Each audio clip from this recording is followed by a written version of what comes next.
stroke my neck and I just wonder why I'm buried in a suit I'd never buy, a suit I'd never buy. Cufflinks on my wrist, I can't act surprised when the shovels hit dirt in the earth. Did they start to cry?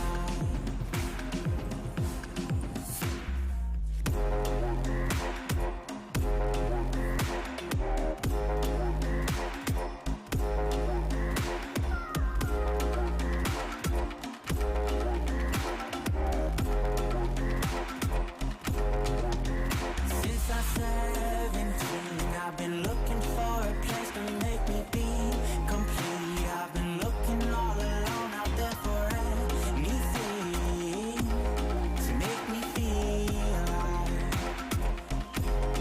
Bring me back to life.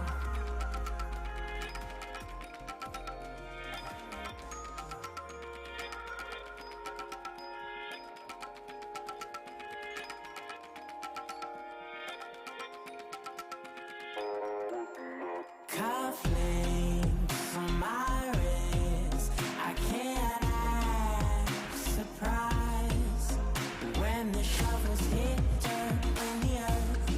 Did they start to cry?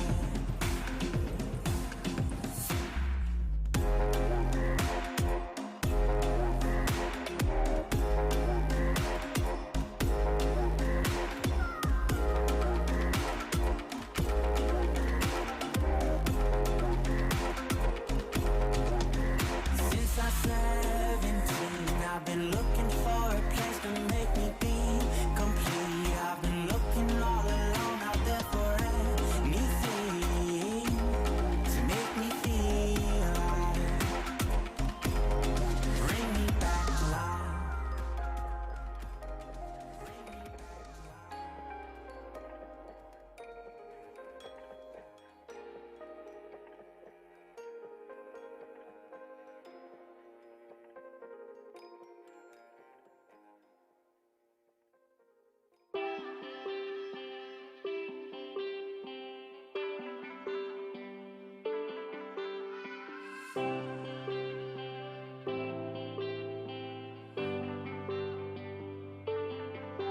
They say, hey, I can't stay late playing on my video game.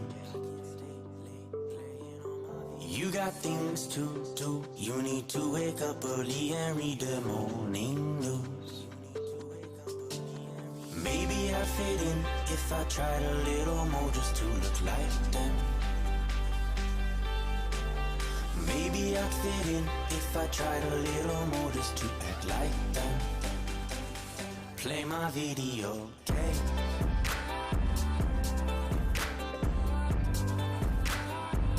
Play my video game. Play my video game. Play my video game.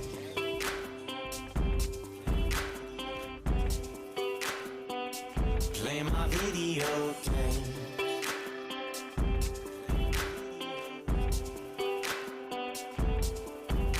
Say, hey, I can't spend all my money on my deadbeat friends. They need things to do. They need to go out and look for jobs, and you do too. Maybe I'd fit in if I tried a little more just to look like them.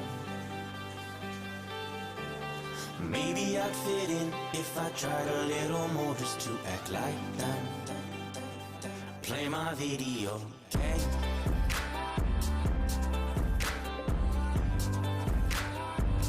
Play my video game. Play my video game. Play my video game. Maybe I'd fit in if I tried to look like them. Maybe I'd fit in if I tried to be like them. Maybe I'd fit in if I tried to look like them. Maybe I'd fit in if I tried to be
Hello and welcome into the Boise State Esports channel, and we are in for a very exciting day today. As you saw there at the start, it is the AVGL Trials League of Legends 1v1. Every gamer's favorite moment, 1v1 me bro, and it has come to fruition here. We are going to have a ton of 1v1s on Howling Abyss. The standard 1v1 rules, if you don't know that, it is going to be blind pick, and that is the first to either 100 CS, first kill, or first tower. Of course, you don't want to prevent anyone from just farming up until they get a bunch of items. So that is going to be our rule set today for the AVGL 1v1 League of Legends Trials. We'll have a best of 3 all the way until the grand finals, which will be a best of 5. And joining me today to cast all of the action, of course, I am Michael Fisher, is Daniel Glovely Clock. Glovely, it's been a while, but it's still very good to see you.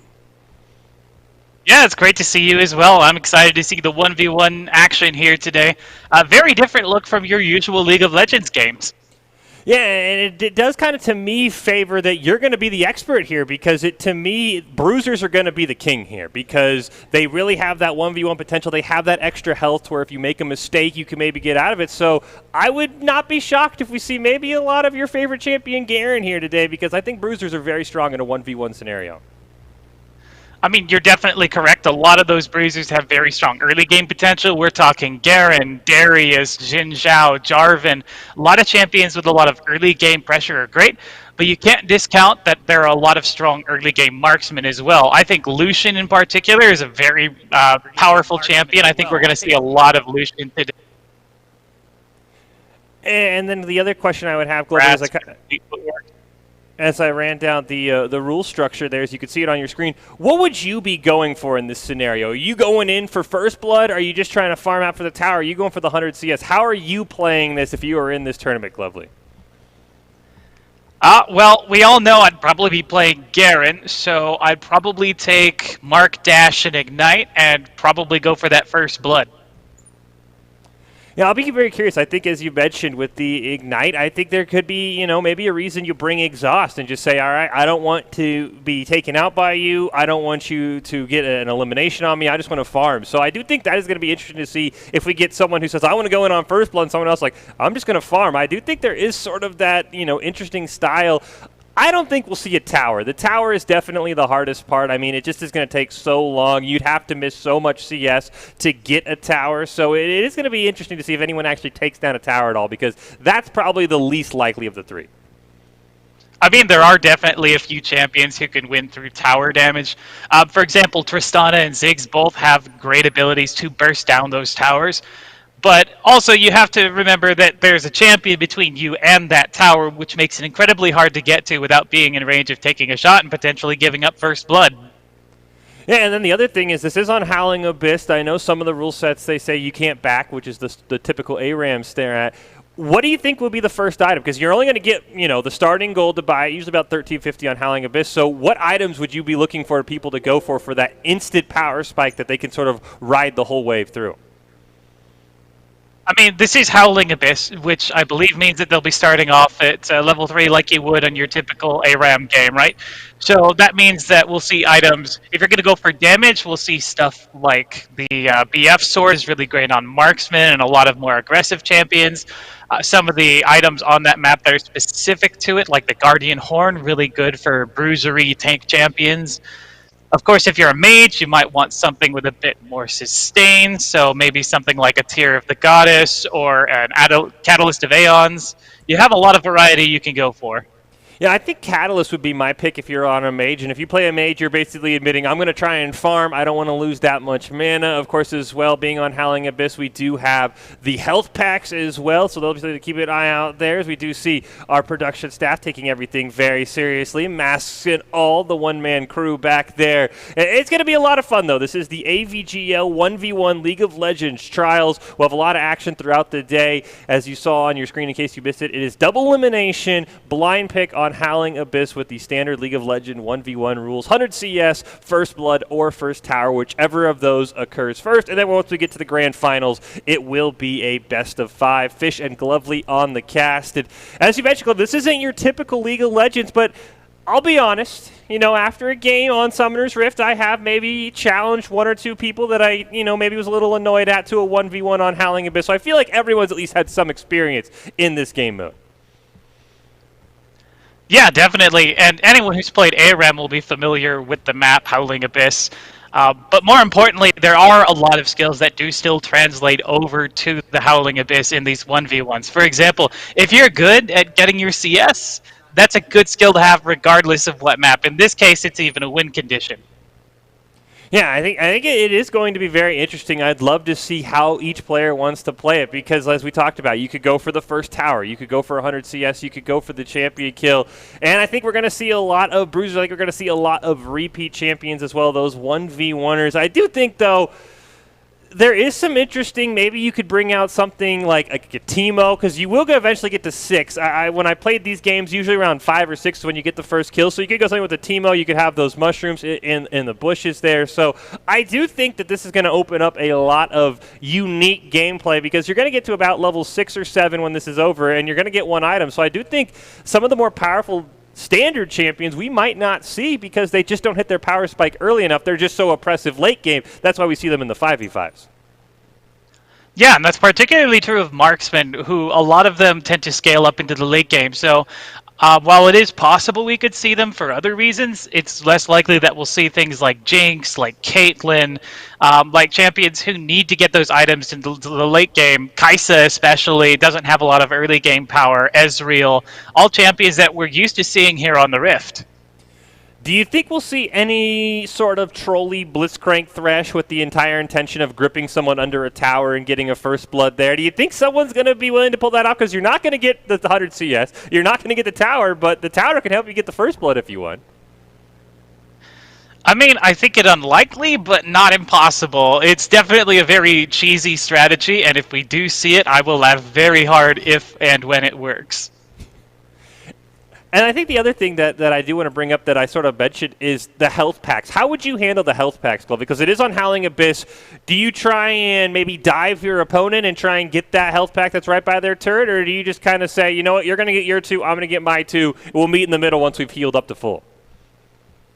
You know, I think that's one of the interesting things about the health packs is that they are the only objective on the map aside from, the towers and minions themselves. Sometimes you could even use a health pack to bait someone into a fight they might otherwise not want to take. Yeah, and they do have that sort of AoE healing. There's a little circle, kind of like Redemption, in case you haven't played ARAM. So if someone picks it up, they do get the initial healing, and then there is a burst later on that everyone could stand in. So it could be a case of you let your opponent get the first one, and then you sneak in for the healing as well. So it's going to be very interesting. I think champions with lifesteal as well, or lifesteal items, could be something like a Vamp Scepter if you're going to play an AD isn't a bad idea as well.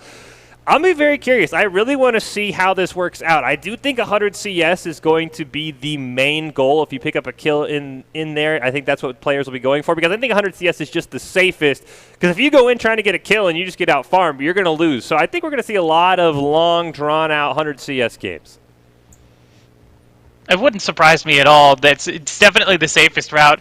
But also, if the opportunity presents itself, smart players will definitely go for the elimination. And then you briefly mentioned what summoner spells you might bring here. Of course, we do have the mark for ARAM, but of course, I think we'll see a lot of flashes. I think Ignite will be in there as well. Maybe a cleanse, depending on if you think your opponent's going to do something cheeky, but it is blind pick, so you won't know until you load in. I think exhaust will be something. Anything else you think we might see? I mean, I'm thinking heal, but with the health packs, I don't know if heal would be worth it. Clarity for casters maybe, but I don't think we'd see some of those more niche ones. Honestly, as far as I'm concerned, we're going to look at the summoner spells and we're going to look at the Keystone Masteries, and that's going to tell us a lot about how the player intends to play. More aggressive players will go for things like Hail of Blades and Ignite and Flash and, aggressive things where they can jump on their opponent, whereas more passive players might try something like Fleet Footwork, Grasp of the Undying, sit back with Heal and Barrier and effects like that and try to keep themselves sustained and alive. I'm really hoping for someone to run Minion Deterializer and Smite. That's what I'm hoping someone goes all in on. I'm just farming. I'm going to bring Smite. I don't even know if you can bring Smite on Howling Abyss. I guess in a custom game, maybe you can. I would think they would turn it off for obvious reasons. But yeah, I want the Smite with the Minion Deterializer and just say, you know what? I'm going to farm this whole game. I don't even care what you do to me. I just want to kill every single minion in my path. That is what I want to see someone bring out because I think it might not be an awful strategy. I mean, there are some champs with really strong early game wave clear. In particular, Nasus comes to mind. His E has AP scaling. He could spam it repeatedly, especially if he starts with Catalyst of the Aeons. He'll keep himself really safely topped off with his passive. Could be a really powerful champion, although we do have to keep in mind he doesn't have a lot of range. But I do think we'll see a lot of stuff like that. Yeah, I mean, I'm thinking Nasus, he has the Wither as well, so he can immediately shut down any melee who wants to dive onto him. So I do think if you're going for the Mega Farm, I think Nasus would be one of the few champions that you could maybe consider getting a tower on because you do have the extra damage on your Q. I will think it will kind of come down to if we're also running the Howling Abyss rule from ARAM where you can't back, because there is sometimes, well, I could back for an item, but then you give up your tower. So I think that rule, I'll be curious to see if is in effect or not. I didn't see in the rule set if you can back or not, but if you can back, Nasus might be a really good pick as well. Wukong also, I believe his Q can affect towers. There are some champions that can sort of Q the towers here. And I will say, you know, we haven't got in yet, and we've kind of gone over everything, so let's talk about one of the newer things in League of Legends. Maybe a champion we'll see.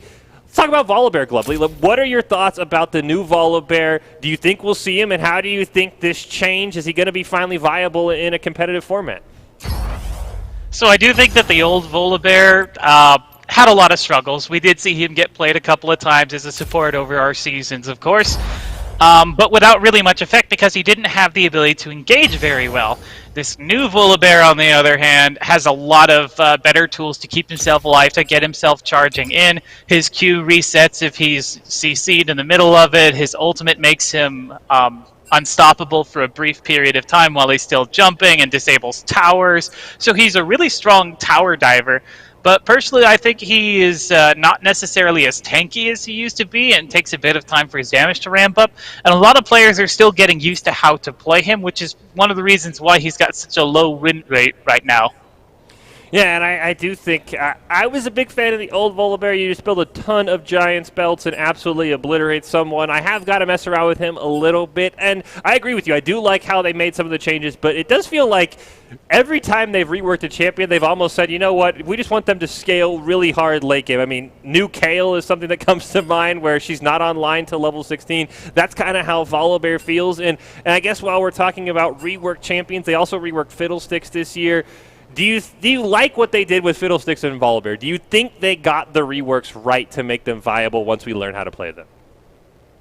So Fiddlesticks, absolutely. Everything about his kit is exactly what that champion needed to really emphasize that theme of that terrifying eldritch abomination that pops out of the bushes and terrifies everyone to death. Volibear, I think they're definitely on the right track.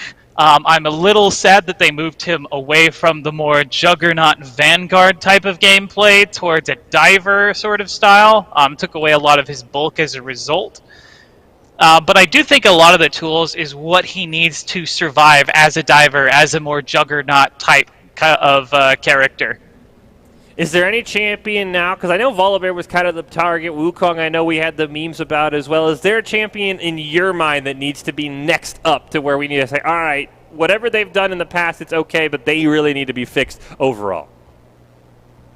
So I am aware that Riot Games is, of course, working on Dr. Mundo right now. He is next up on the board. But if I had to pick one champion who I think could really use an overhaul in terms of how they function, I'd really like to see changes to Udyr. He kind of just feels like a big stat stick. He runs at you, and if he catches you and he's got the better stats, he wins. And if he doesn't, he loses. And you can fall off really hard, really quickly if you don't get rolling. Yeah, it is funny because when I started playing, I was a big fan of Tiger Stance Udyr because I loved just doing damage to people. And you would just get, why aren't you running Phoenix? You're playing tank. And now Udyr at least can do Tiger. He can do a little bit of damage, but you're right. If he can't catch you, he is a joke. And I'll throw one out there. I think she was on the list. I know when they had everyone vote on what champions. I think Shyvana definitely needs to be someone to take a look at. Right now, her only viable build is this weird E-spam AP build. I just think the Dragon Fantasy, I'll be honest, I was super hyped for Aurelion Sol, and he's a giant letdown in my opinion. I really think the Dragon Fantasy for League of Legends is lacking, so I would have to say Shyvana needs more rework. I'd love to see more emphasis put in the Dragon form, because right now this weird AP build is just not doing it for me. I agree, especially considering that most of your power comes when she's got her ultimate available and, is breathing giant fireballs all over the place. It just feels very weird. But personally, I really like Aurelion Sol. Maybe he doesn't fulfill the dragon fantasy, but he definitely fulfills that sort of egomaniac, I am the center of the universe fantasy. That part is true, but when I remember reading on the forums, they're like, we're bringing a dragon champion. I was like, oh, this is going to be awesome. And then it was Aurelion Sol, who doesn't even have a tail, and I'm just like, I am vastly disappointed in this. I would love to see a dragon-centered champion that doesn't just believe he's the center of everything. But we are watching the AVGL Trials in League of Legends. It is a 1v1 tournament.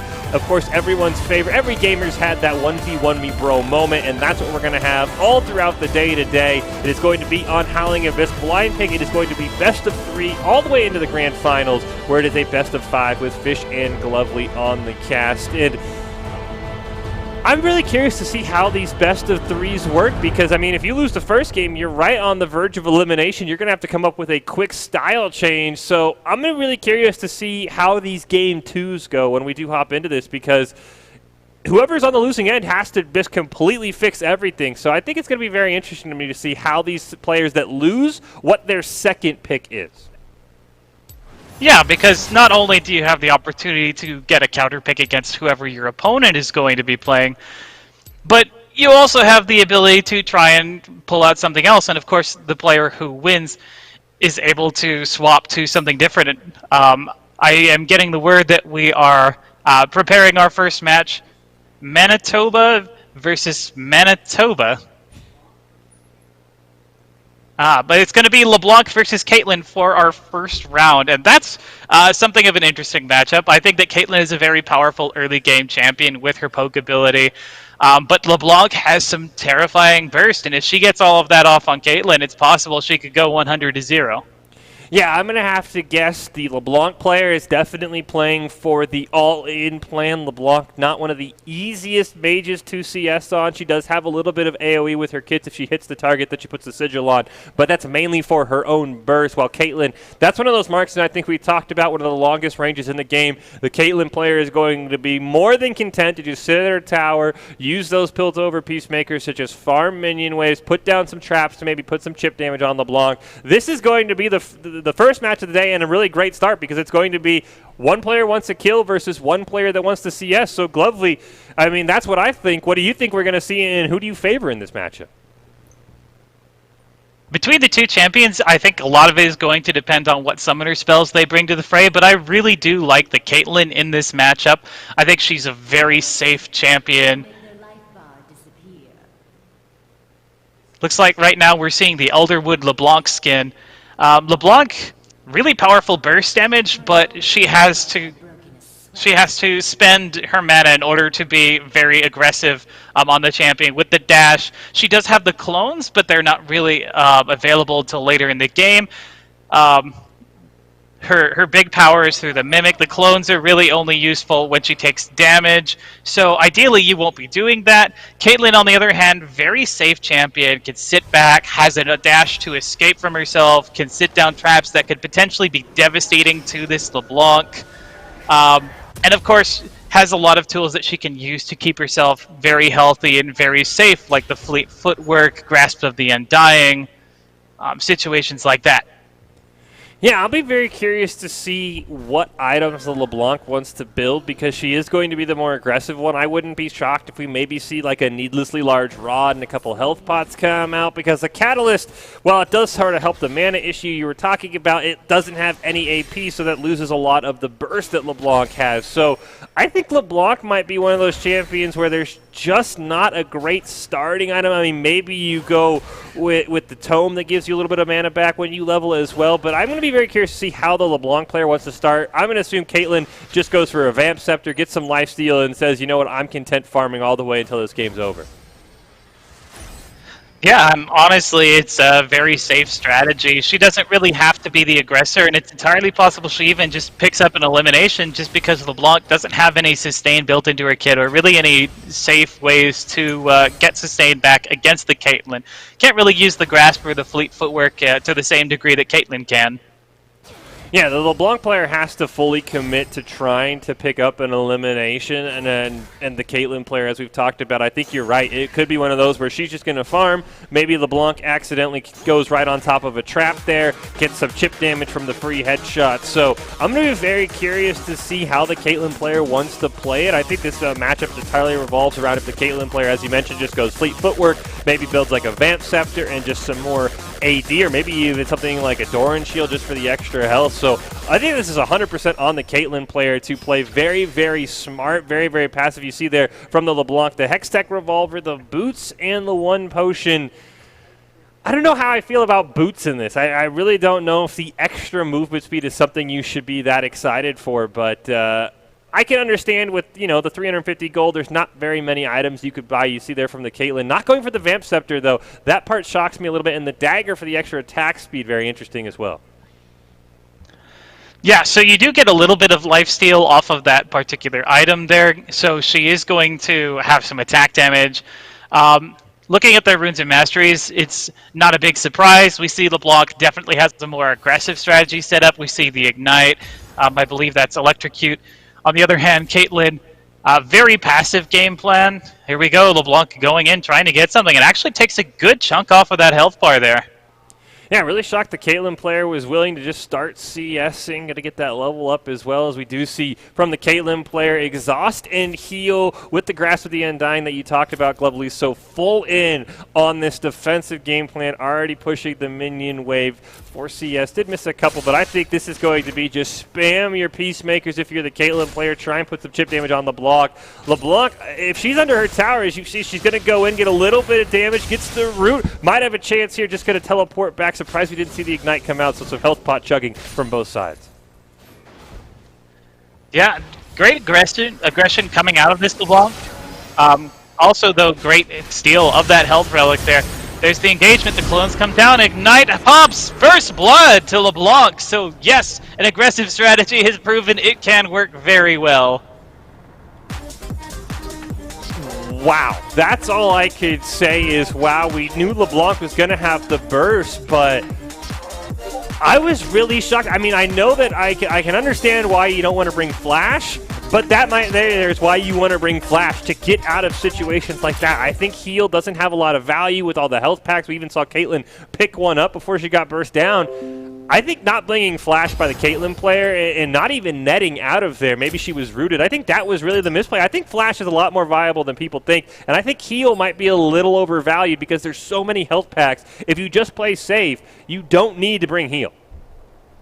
On top of that, I think Barrier is actually a better summoner spell than Heal in this scenario, because not only do you have other tools that you can use for healing yourself, but you can also negate a whole bunch of damage at once, and it has a much lower cooldown, so you can have it up more often. You're getting healing from your other sources. Overall, just Heal, not the greatest spell on this map. Yeah, and it was curious to me. The one thing I did notice is when Caitlyn died, she had gotten to level 5 just from the passive experience on Howling Abyss. She had 9 CS. If we're going to see a 100 CS game, we could be reaching 10, 11, maybe even 12, something like that, where champions are just going to get so tanky that they kind of become unkillable. So it is going to be curious to me. I thought I said that first tower was going to be the hardest. It might be for 100 CS or first tower, because you're just going to die in the early game with this 100 CS strategy, because I did not realize how long it took to get to 100 CS. Caitlyn had 9, and she died in the third wave. Yeah, it is a really slow process. And while she did have the right idea behind what you wanted to do, to have a lot of healing and sustain, to sit back, unfortunately just got too close to the LeBlanc and ended up being punished for it. Maybe needed a bit more safety in those positions. Set up some traps, perhaps, to make LeBlanc think twice about going in.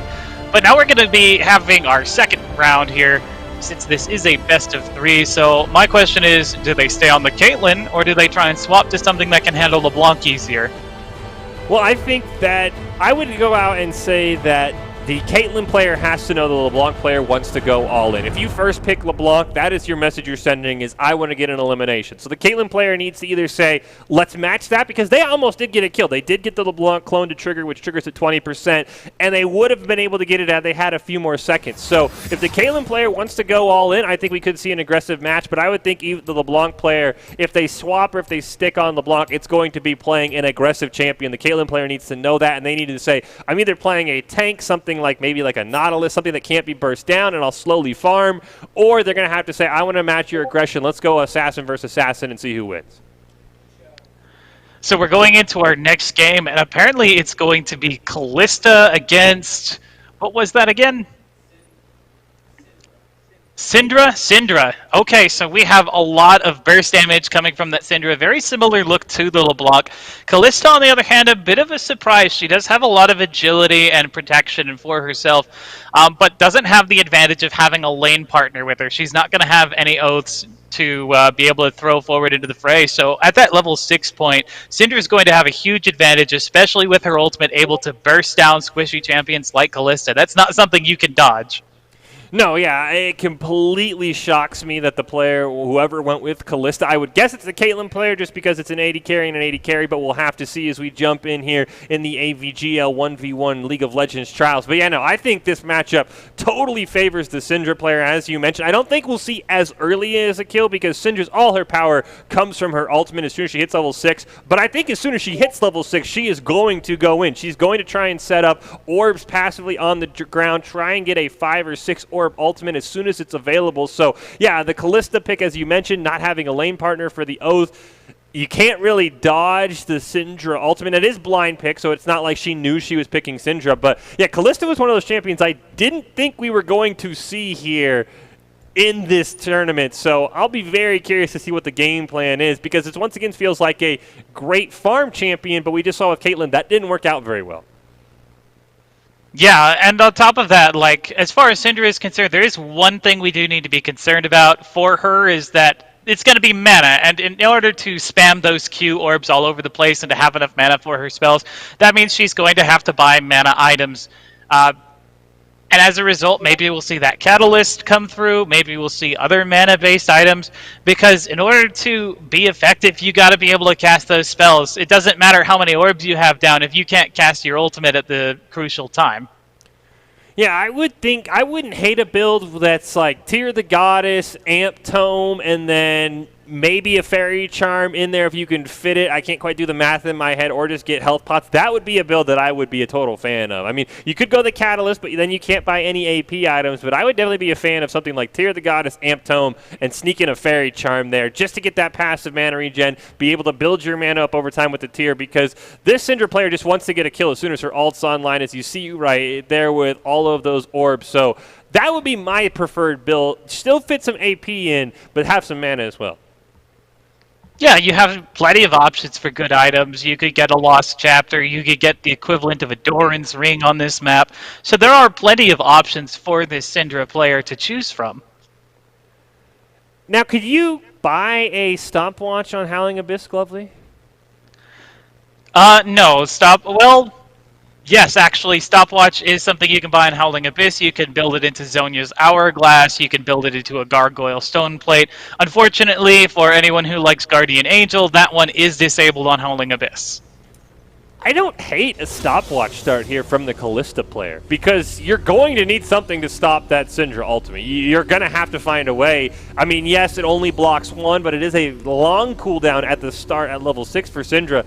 I don't hate a stopwatch start from Callista to at least have one immunity, and then maybe you can pick up a kill by the time it comes back up, or at least get to high enough health to where you won't be one-shot. So I would love to see... Gonna go with the Hex Drinker. That's sort of the other alternative, I guess, would be the Hex Drinker versus the Blasting Wand and then the Corrupting Potions from the Syndra player. And actually it's going to be...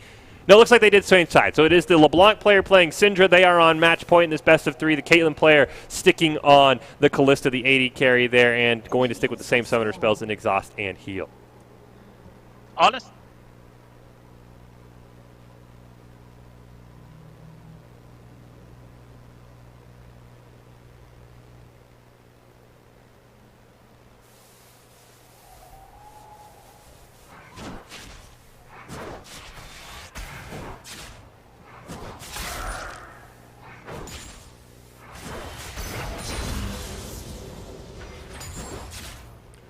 It will be interesting to see there. Bit of a technical difficulty. Was not able to hear what Glovely said in my ear, but we will try and fix that as we see once again a similar spot. The Callista player pushing down, gets the first wave, unfortunately taking a ton of chip damage in the process, and I think we might see a quick level 6 kill here if the Sidra player can get there. The health pot's almost all but gone for Callista. The Hex Drinker, though, could keep her alive through the ultimate, so maybe key for the Sidra player to try and poke that passive out, because it is a very long cooldown to see the first healing globe go, or the first health pot go out there, little plus on the map.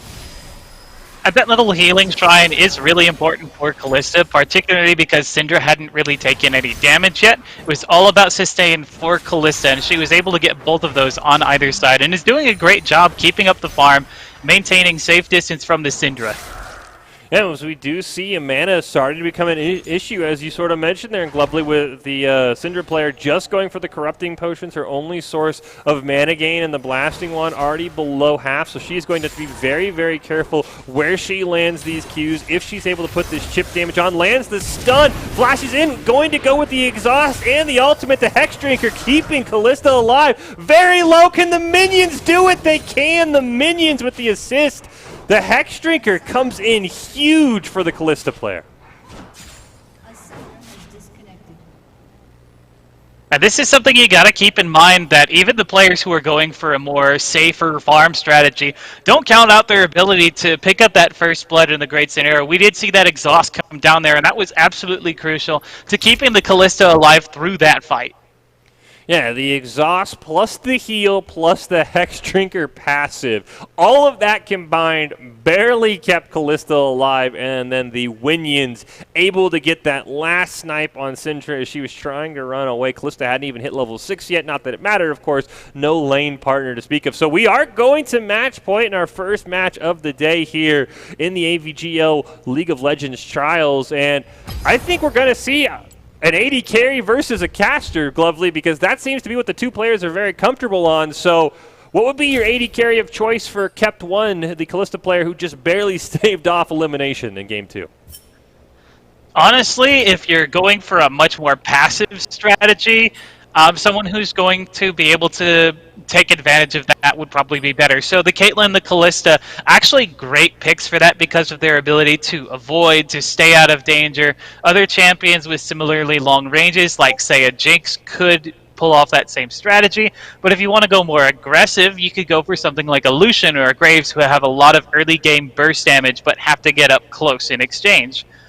On the mage side of things, though, I think we're going to want someone who can target you down very easily. I actually think Annie is really strong as far as champions go on this match. Yeah, I would think another AD carry to maybe throw out, because the Kept One has been able, he's been consistently ahead. Now, Syndra did get 6 and flash in, but Kept One has routinely hit 4 first. He's routinely hit 5 first, and then as the lane pushes back to him, because he's pushing it all the way in the tower, that's when he starts to lose some of the experience. Ashe, I think, would be an interesting pick in the sense that if you can hit 6, you can use the Crystal Arrow to at least get that stun to keep you alive. It sort of functions as a fourth utility if you want to go Hex Drinker, Exhaust, Heal, and then the Arrow for the stun as well. So I don't think Ashe is awful. She has some decent chip damage as well. Once you're able to activate that Q, you can do a ton of damage. So Ashe would be something, and I really love the Annie pick. Now, of course, you have to be able to get Tibbers. You have to make sure you're kind of throwing away CS, sitting on that stun for as soon as Tibbers comes up. I think Flash would be huge as well. But the Hex Drinker pick from Kept One kind of makes me think that mages might be at a severe disadvantage, because every player should just build a Hex Drinker if they are against the Bursty Mage, because it basically gives you a free barrier against magic damage. I think other champions that don't have to worry so much about resources, for example, Kennen would be a great champion in terms of being able to sit out there for a long time. I've just been informed that the next round is going to be Syndra versus Caitlyn, so we are going to see one champion who fell, or both champions who fell on both sides. So yeah, this will be interesting to see how they play out. Yeah, Caitlyn was the first pick for Kept One, who lost. Syndra, of course, we just saw, and I'm thinking he's going to have to build a Hex Drinker. He's going to have to build Exhaust Heals. So if you're the Syndra player, I think you've got to go with a slightly more mana-efficient build. I did not like the Blasting Rod into the Healing Potions. So if he has a little bit more mana, I think the game now becomes not immediately bursting Caitlyn at level 6. It becomes, can you trigger that Hex Drinker, then can you go in and burst her down. I don't know if he can do it. It's going to have to be landing a stun into the Orb of Power and then maybe throwing a minion on top of her, but trying to break that Hex Drinker first is going to be how Syndra wins, because we just saw you can't just flash, ignite, and drop your ultimate and kill someone through a Hex Drinker. Yeah, on top of that, not only do you have to break the Hex Drinker, but you have to survive being within range of that Caitlyn. She has such long range compared to every other champion in the game, Syndra included. With the exception of, I think, Syndra's stun, Caitlyn completely outranges her in every single way. And I will say, I think Barrier's a better idea than Heal here, because if you're going to smash all 3 of your Summoner cooldowns, I'd rather have the Barrier on top of the Hex Drinker than the Heal. That's just me personally. Maybe they like the Heal a bit more, but I think the Barrier Exhaust combination would be much better for Caitlyn. Maybe even if you can put a trap on yourself, predicting the flash in by Syndra, get yourself the extra headshot damage, then you can 50 caliber net away. You get another free headshot on as well if you hit the Syndra. So I think Caitlyn definitely has to be favored, but if Syndra can find a way to break the trap, or to break the Hex Drinker first, I think that might be how they win this matchup. Yeah, so it's going to be really a question of how well can you control your spacing as the Syndra. Syndra is going to have tons of burst damage, but if you can get that Hex Drinker offline and then back away, and then re-engage later on after maybe picking up a health shrine, then you have a really good shot at doing it. But otherwise, Caitlyn's going to be a fairly safe champion. Yeah, and we've basically seen the last 2 games between these players play out the exact same way. Kept One, who's played Caitlyn and Kalista, has pushed all the way to the tower, watched his minion wave be destroyed, and then he's come all the way back to his own tower. The first game he was unable to survive and went down. The second game he barely survives and gets the kill as Syndra was walking away. So that's going to be sort of the breaking point. It's going to be as the minion wave pushes back against Kept One, that's where all of our eliminations have come. So I think it's going to be where we're going to see our 3rd elimination. This is a best of 3, so this is winner moves on, loser. Not sure if they go home or not. This is a double elimination, so they might just drop down to the losers bracket. So I'll be very curious to see if we see a kill at a different time than we've seen in the first 2 games. Yeah, both of these sides need to take very careful, measured aggression. Once you're out, you're out. So they're betting everything. I find it funny, actually, that they're both betting it on the champions that they lost with in both scenarios. Maybe it's an agreement that the players had with each other that they wouldn't reuse anyone that they won with. Yeah, and I will say, I mean, I think the Syndra pick is great until Kept One realized I could just build a Hex Drinker and laugh at your ultimate. I mean, it would have been great because the first game he didn't build the Hex Drinker. Maybe that would have kept him alive against the LeBlanc. So Syndra feels like maybe one of those first pick champions. We are going to see the Hex Drinker and the double health pots come out. And once again, we're going to see Titleist go with just the Blasting Rod and the Corrupted Potions, a start that I am not a fan of, Glovely, because we saw last time he just does not have enough sustain. He is going with the Arcane Comet, though. That is his one change, switching it up, taking away from the Electrocute. And that is going to give him some additional poke on every single ability that he manages to land, which, you know, it is useful as if you're not going for the full burst, and he can proc it more consistently. So maybe he's looking for a longer game, but if that's the case, he really needs more sustain. Yeah, I mean, maybe you're thinking Arcane Comet a little bit easier to trigger, and that means more damage so that you can potentially trigger the Hex Drinker. They were very close to triggering the Hex Drinker on that Kalista last time, and they weren't quite able to get it. So maybe that's their thought. You could see he's basically totally foregoing putting any damage on the minions. He wants to try and get this damage onto the Caitlyn. I really just don't see how he's going to break this Hex Drinker early enough before to survive into using his ultimate. This might be he has to ult, then flash away, and then wait for his ult to come back up again. I just don't know how to have a mana at that point. Really smart use of the bushes there to proc up the passive a lot quicker. Much more headshots. Not many folks pay much attention to it, but Caitlyn does get headshots quicker if she is firing targets from within the bush. So getting a lot more DPS as a result there. Actually puts down a very good chunk of damage on both sides there. I did not see the Hex Drinker pop, though. Looks like it is still available.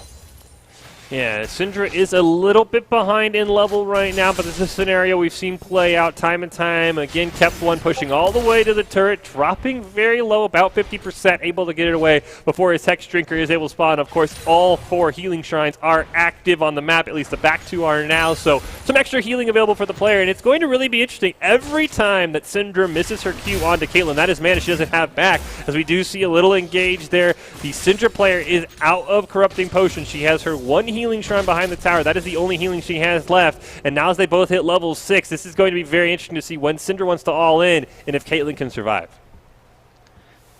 We're now at the point where both sides have about half mana, half health, although Caitlyn picks up a little extra with the health shrine. There's Ace in the Hole, comes out just to get some additional damage on.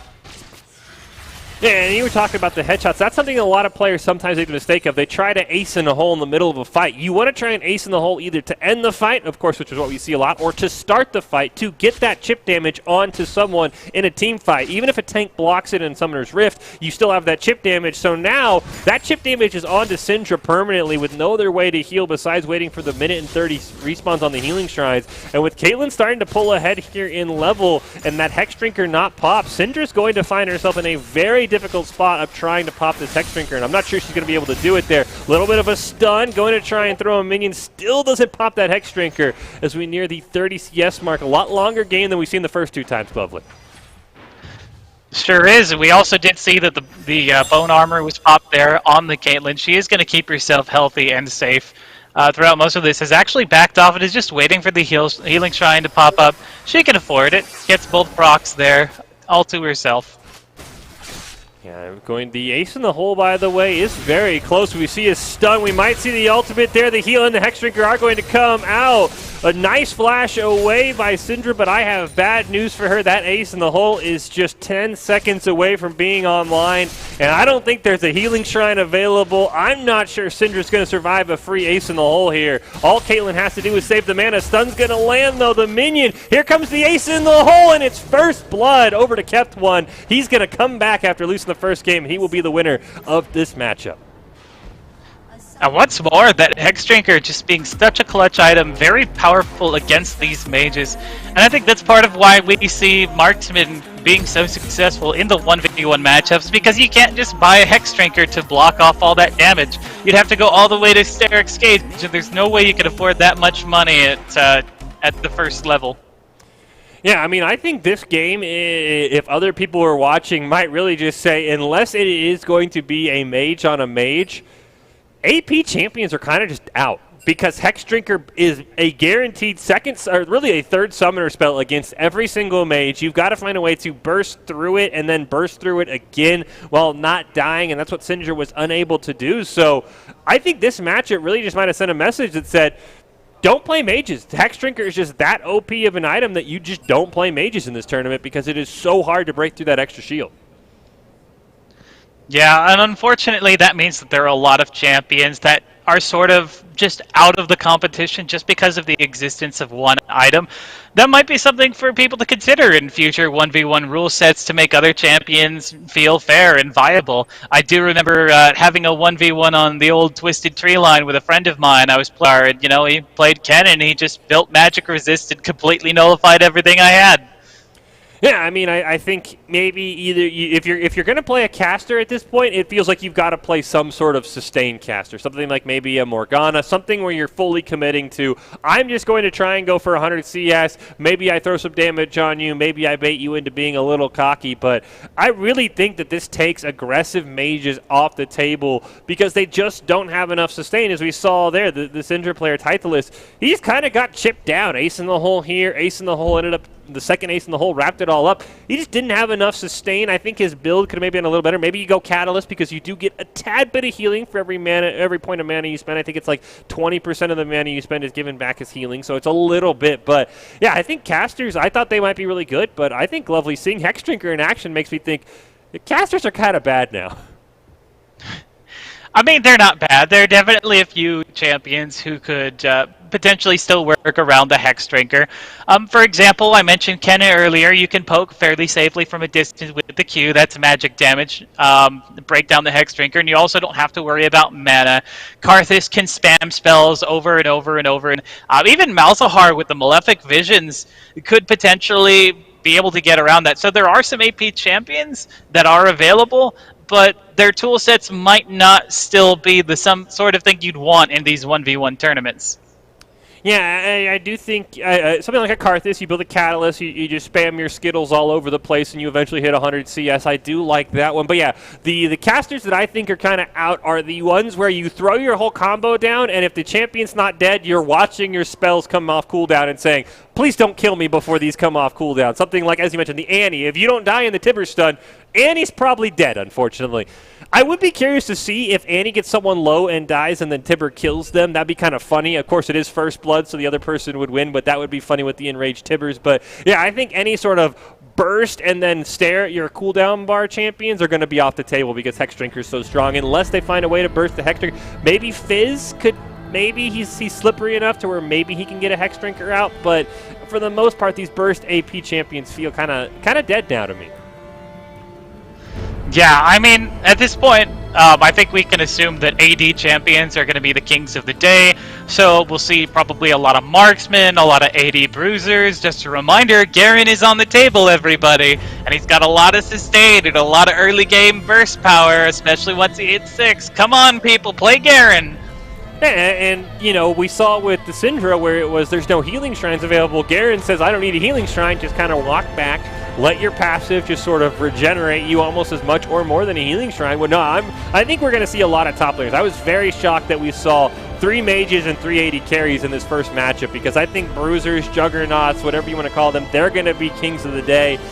I think because you can just punish people, you can heal. Renekton's another champion. If he gets the empowered Q, that's going to heal him. The slice and dice can get you on top of someone. I think that would punish any 80 carry. So I'm going to think we're going to see a lot of top lane matchups throughout the day here. Yeah, we are going to be getting into our next matchup here soon. I believe in my head I heard Tallahassee. And Humboldt State. You know, at least I'm going to be curious to see what they want to play. I really was shocked what those two players played. Now, you can guess that, hey, one's the mid laner, one's the AD carry, but I would think that you would have a bigger champion pool. So I'll be very curious to see what Tallahassee and Humboldt State want to bring out here. I would predict top laners, but maybe they'll surprise me. I mean, certainly I would like to see some of those champions that we don't usually get to see on the Rift excel here in these 1v1s because they're not champions that we that usually are conducive necessarily to team play. They're the Duelists, the Fioras, the Dariuses, the Garens. I'll keep going on that until someone picks him, darn it. Yeah, I would think someone has to pick Garen. The champion that is known for 1v1ing but maybe loses it would be Mordekaiser because, of course, he takes you to the Death Realm, but everything's a 1v1, but you are taking passive chip damage in the Death Realm as soon as he hits you, so I would be curious if a Mordekaiser might be another interesting pick. He is sort of one of those top laners. He is AP, though, so he might fall viable to the Hex Drinkers, so I'm trying to think of what AP champions would be viable now, Glovely, because Hex Drinker has turned me off to a lot of my more favorites, like the Syndra, something like an Akali, I think, would fall victim to that as well. I really want to see an AP champion like that work. I'm just trying to think of which would be the right one. It needs to be an AP champion who either has the tools to keep themselves safe through the retaliation, so I do think Akali could work very well, or they need to be an AP champion who can consistently put damage out on the board, especially if they can sustain themselves by not using mana. So I do think Akali and Kennen, very powerful. I think you can make Cho'Gath work if you're consistent in managing to land the skill shots, or if you decide to focus on his E, although that comes with the danger, of course, of being in melee range with your opponent. Yeah, Cho'Gath was something I was thinking of. He does have the passive healing. It's 25 a minion kills, so it's not, and I think he has to kill the minion, unlike Trundle, who just has to have something die next to him. So he can definitely work as that sustainy champion there. I do think Trundle's another great pick as well if you want to try and commit to the CS build, but as we saw in that last game, it was like about a 4-minute game, and I think Caitlyn had 35 CS. So I don't know if the 100 CS plan is going to work out, as we do see here in the AVGL trials, our next matchup between Tallahassee and Humboldt State. It is a 1v1 on Howling Abyss, best of 3. First Blood, First Tower, or First to 100 CS are the competing here. And we do see, looks like a Zed going to be the pick, I'm guessing, from one of the champions. We've usually had a spotlight on what someone picks. So interesting choice. I do think Zed might fall into the same window as an AP champion, but there's no Hex Drinker to counter him, so I'll be curious to see how he plays. Yeah, he's definitely a very bursty champion. He does have range to be able to harass his opponents down, and when he hits level 6, that Death Mark is an incredibly powerful ability. But most importantly, he uses energy as a resource, and as a result, doesn't have to worry about running out of mana over the course of these fights. I do think that he's going to have to be concerned if he's up against a marksman who's got some sort of sustain effect, like the Caitlyn. But unfortunately, otherwise, Zed just doesn't have a whole lot going for him outside of that burst. So that is something that he's going to have to be concerned about.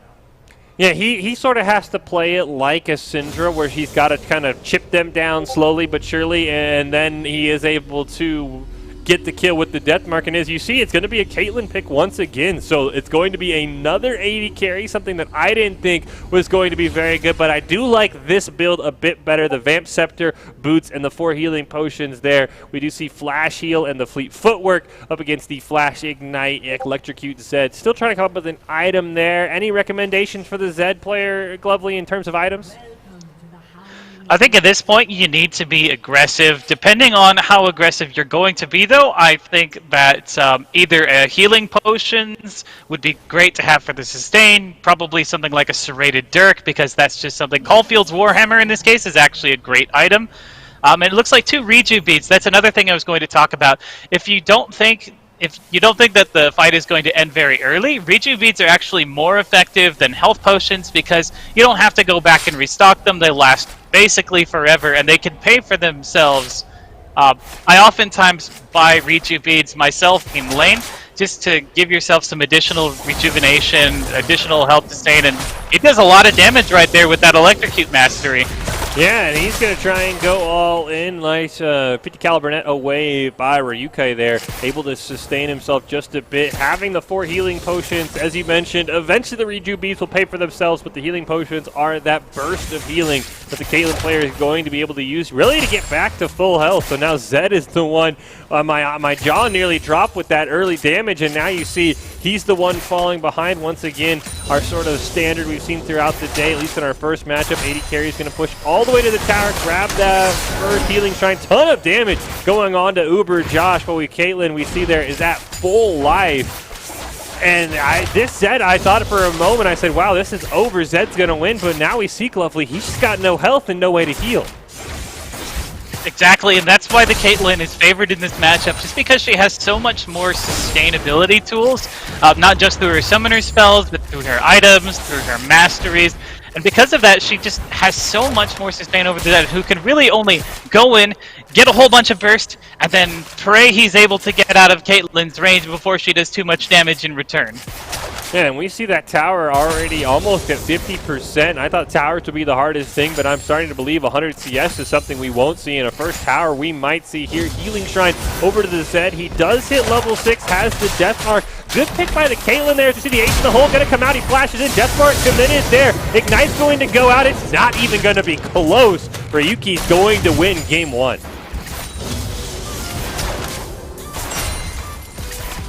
It was great aggression, but we saw exactly why Caitlyn is such a powerful champion in these 1v1s. Very safe, a lot of damage output, can poke you constantly, has a lot of synergy with items that give her sustain. Like, it's really hard to get around Caitlyn as a champion. And if we had a banning phase, I have no doubt that Caitlyn would be gone in every single one. Yeah, I mean, I am blown away by the effectiveness of the 80 carries. I thought they would definitely be lacking in their inability to ramp up into the late game when everyone starts to really worry about 80 carries. But yeah, Caitlyn's range advantage has been huge. It would not shock me if Ryuki played that once again. And for Uber Josh, he's either got to counter with his own 80 carry or he's got to go with something more tanky. I think Zed, he fits the right mold of what we're looking for, but he's not tanky enough. Something like you mentioned, like a Garrett, like a Darius, something that can be a little bit more tanky in the face of those champions, I think has to be the pick. I think these mid lane assassins that you think they pop in your head, oh, I'm just going to assassinate somebody as soon as I hit level 6. It's not even going to be close. I think those go out the window in this tournament. I think assassins can still work, but they need to take masteries that will give them sustain that they otherwise just don't get in their kit. I think Akali would be a great example. I've often seen Akali run fleet footwork, even on Summoner's Rift, just to keep herself sustained in the lane. So still a champion that is entirely viable there, as well as having the Shroud for an escape. So if you're looking for an assassin, that might be a champion that can get you back on track. Yeah, and I will say a great job by the Caitlyn picking Overheal, because with the Vamp Scepter, Zed was unable to poke her. She just kind of got, it wasn't a huge shield, but it was enough to have that extra damage that she could tank from the Zed. So I do like the Overhealing pick combined with the Vamp Scepter. I am thinking, as I said, my goal is to come up with an AP champion that would work. Cassiopeia, she has the healing on her E when she gets a poison minion. She has a lot of sustain. Now, she's going to run into mana issues, but go tier the goddess, maybe throw in an amp tome for the extra damage. I think Cassiopeia might be one of those safer mid laners where you can almost play it like a Caitlyn, where you're just like, hey, if you walk in the poison, you walk in the poison, but I'm totally content just farming away. I just got word of the matchup for our next round. It's going to be Riven versus Tristana, so that's going to be an interesting situation. Tristana can basically do what Caitlyn does with a little bit less range and a little bit less poke damage from the headshots, because instead she'll have the explosive charge. That's going to make CSing potentially faster, but also potentially harder, because it's much harder to get those last hits when the minions are taking extra damage left and right. Yeah, I am worried for the Riven player. I would have to guess it is Uber Josh, because he did just play Zed. Riven is tankier, yes, but it's still going to fall into the same one where she is more of a bruiser than a juggernaut. She can't just infinitely take damage. I don't know how often she's going to be able to get in range of a Tristana, especially with the rocket jump available. When Tristana hits 6, she gets the knockback from her ultimate as well. I just don't know if Riven's going to be able to get in melee range enough to do enough damage to take down Tristana. I think they might be in the exact same spot we saw the Zed, stuck under their tower, hitting 6 and saying, well, I've got to go all in, otherwise I just lose. Well, do keep in mind that there is the mark ability, there is the flash, so there are ways to be able to get in on top of this Tristana. And Riven is a great character for just chasing people down because that broken wings, because the shield also gives her an additional dash. So she does have a lot of abilities to close in, and that shield can potentially negate some damage from the Tristana. But Riven typically likes to go in at level 6 with that full burst, but Tristana can be very safe if they hit 6 around the same time. So be keeping an eye on their levels. The champion that hits level 6 could either get themselves an elimination or completely nullify the other champion's ability to go in on them. Yeah, I mean, I think the Riven player basically only can farm with his E with the shield and then immediately has to jump out as soon as that shield falls. I would say you can just kind of let the minion wave push to you and then try and just level up passively, but I don't think you get to 6 quick enough. The Tristana might even hit level 7, so I'm going to be very curious. This Riven, I think she's a better choice than Zed, but I still think she's just not going to be tanky enough to survive an 80 carry. This might really end up being the AVGL 1v1 or the 80 carry trials, because right now we've seen 80 carries. They have the Hex Drinker to counter any AP assassin you want to play, and they have the range to counter any sort of melee assassin. I would be very shocked if Tristana lost here, Glovey, unless the Riven player comes out and just absolutely waits until 6 and then 100s to 0s at Tristana. I just don't see how Riven does enough chip damage overall. I agree. I don't think that Riven is as powerful of an early game champion as is necessary to be able to handle something like a Tristana. You need either a way to safely get out after harassing the target, you need a way to sustain yourself, or you just need so much raw burst damage in the early game that it just doesn't matter. Unfortunately, Riven doesn't really have a lot of those things. Her only sustain is through her shield, and that's only on, it does have a fairly short cooldown, but not enough to be able to block all of the auto attacks that are surely going to be coming her way. Something like, say, a Renekton or a Wukong or a Garen would be a much better champion, I think. Glovely just hoping someone will play Garen. This is the AVGL Trials 1v1 in League of Legends. It is Tallahassee versus Humboldt State. Ryuki for Tallahassee going up against Uber Josh for Humboldt State. And as we see there, Uber Josh picking the Riven. He is stuck on match point. Ryuki winning the first match in a Caitlyn Zed matchup. And once again on the AD carry here, Uber Josh looking like similar starts from both sides, the electrocute and the press the attack. They're going to meet right in the middle. This will favor the Riven. Lands the stun, electrocute, rocket jump away. Now Uber Josh going to smartly dash out there. Great job by the Riven. That is those traits he can win, is when Tristana kind of walks into him blindly. Yeah, but unfortunately, you can't expect that to happen multiple times throughout the game. Did manage to burn a health potion, though, so that is a little bit of Tristana's sustain. And didn't take a lot of damage in return. He is going with the Caulfield Warhammer and a health potion of his own. So if he is able to close the gap and repeatedly do that, he could potentially turn this around. But I still favor the Tristana in this matchup, hands down. Yeah, I think this is going to come down to how well Uber Josh can farm. He is going to take some chip damage from the AoE on the Tristana, explosive there, so, and the passive as well from when things die. So he's got to be very careful when he goes into farm. He's got to try and stay at level 6, and with the starting of 4 health pots for Tristana and 5 for Riven means there's some decent sustain. I don't know if we'll see a level 6 kill, but the Riven kind of needed that we talked about, Clovely. Yeah, I mean, Riven has to be able to do something, but she doesn't have any real control over this matchup. Did take the flash. Looks like she's going to go in, gets the stun, puts down a lot of damage, but is she able to follow up on it? Does follow the rocket jump.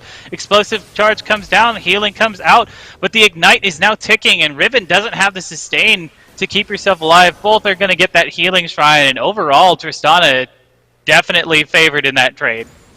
Yeah, I mean, it was a great play by Uber Josh. You saw he was able to use his Q jump to go where the rocket jump was going to land, but just way too much damage. Both ignites being burnt and both flashes might favor the Riven just a little bit. Tristana now out of health potions as Ryuki does hit level 6. Uber Josh has 1 left. Looks like he's going to go back and get that healing shrine there, but once again we see the AD carry well ahead on CS, well ahead on tower damage. Uber Josh not even level 6, going to take a ton of damage. He's got level 6 now. This might be his only chance if he wants to take it, but I think he's just going to have to smartly farm, and he's going to have to try and find some opportunity soon here. Here he goes, going to go in, tries to land the stun, doesn't quite get it, going to have to jump away, going to take a ton of damage, and Tristana still having the rocket jump available, not a good sign for Riven. And that's the problem with trying to face off against an AD carry. If you don't really have a reliable method of escape, you're going to take multiple shots on the way out, especially against champions who have that longer range, like the Caitlyn, like the Tristana. And we're seeing it again, and I think this might actually be a Tower First Blood. We might be eating our words here. Yeah, I'm going to guess, and I'm going to maybe just try and save face and say Uber Josh realizes first tower is game over, and he's going to have to fully commit here. Ryuki knows all he has to do is maybe get one more wave on that tower, and it is going down. There is the healing shrine. Uber Josh, though, not going to get much at all healing. Going take a little bit of damage there. He realizes he's got to go in. He does have the broken blade whenever he wants to use it, but Tristana is a level up. He's got a canyon minion wave pushing in. That is going to be a dead tower unless Uber Josh commits right now. Tries to go in, gets knocked away, pops the broken blade. Ignite is going to come down. He falls. Ryuki going to take this one 2-0, and he gets the tower just to rub it in our face. Glovely. Just to rub it in our face, but it does appear that First Blood appears to be the key for a lot of these players winning the game here. Overall, we did see that Buster shot, and it just completely destroyed any chance Riven had of maintaining her engage. And that's the danger of that level 6. Yeah, I'm really starting to think that AD carries are the way, and now, originally I was like, all right, what AP champions can win? I'm trying to think of what non-AD carries can win. I mean, even your Garen Glovely is going to be at a severe disadvantage unless he maybe... We saw a perfect start for Riven. He met him in the bush. Tristana face-checked that. He did a ton of damage. But with the 4 or 5 health pots, he just sort of healed it all up, ran over to a healing shrine. I mean, you're going to need the absolute perfect start for a melee. You're going to need to meet them in the bush. You're going to have to drop their full combo on them. If you're Garen, you get the silence and then spin on them. I'm not sure a Bruiser can just do enough damage and then be able to continue that damage against an AD carry to win. It's going to be very difficult. Maybe like a Wukong, something who has a little bit of an easier escape plan, because I don't know if you can just run away while being shot at and be able to win. We're going to go to a break.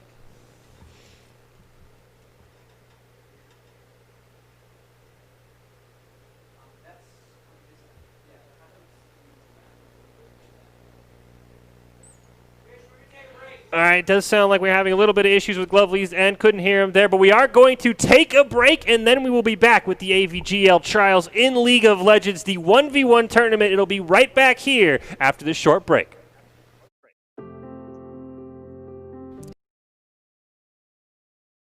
Since 2016, universities have been adding varsity esports, competitive intercollegiate video game teams, with nearly 100 colleges and universities now with official programs. Esports is fast becoming the new college sport. But with any dramatic change comes criticism. How could institutions of higher learning promote something so trivial? But when you look a little closer, esports demonstrates, just like other sports, that it's a pathway to something more. There's several misconceptions when it comes to esports and its place on the university campus. The first and foremost is that people would say it's not a valuable learning activity. It's not a place where people can learn new job-related skills or maybe get a good industry feel for what's happening outside the university environment. And that's just simply not the case. And all evidence points otherwise. There are so many new jobs. The industry is absolutely booming. People are looking for students that are graduating with experience in things like streaming and technologies, marketing, the whole business side, sponsorships. There's the whole graphics and coding component that involved in esports and other video game type of activities that are really important in just terms of jobs and industry. And on their way to those careers, students who attend schools with varsity esports programs can compete for their university. But in order to be eligible, students have to meet the same high academic standards as other student athletes. You have to maintain a certain GPA. You shouldn't be playing constantly. You should have like a certain time frame and like practice for like 2 hours a day or 4 hours a day. You shouldn't be just like overwhelming yourself. Care about your grades first and foremost. As Dr. Haskell said, he cares about our grades first because we came to college to get an education, to get a degree, and then we also get to do what we love and play esports. Athletics and other university-sanctioned activities bind students together with purpose, a chance to be part of something bigger than yourself, where we learn to work hard, play a role, lose with dignity, win with honor, all for our school. This is why we play.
There's a pyramid of power with eyes that can see it all. Cameras to capture your image at City Hall. Realize they listen whenever you make a call. If you want a revolution, I really give it to y'all. Strength is the army that bands against bands of dead presidents, determining life of mankind of cancerous. How we breathe vapors, green colors blinking and streets like cheap paper. Assemble the masses, melt the plastic, carbine, realign when the shit gets drastic. Lift the veil when the systems are masked. It's just another pyramid scheme, a government racket. Combined with the power of Charles Jurassic. Nation T-Rex with covert tactics. Rise from the ashes to back the axis. Bring the madness.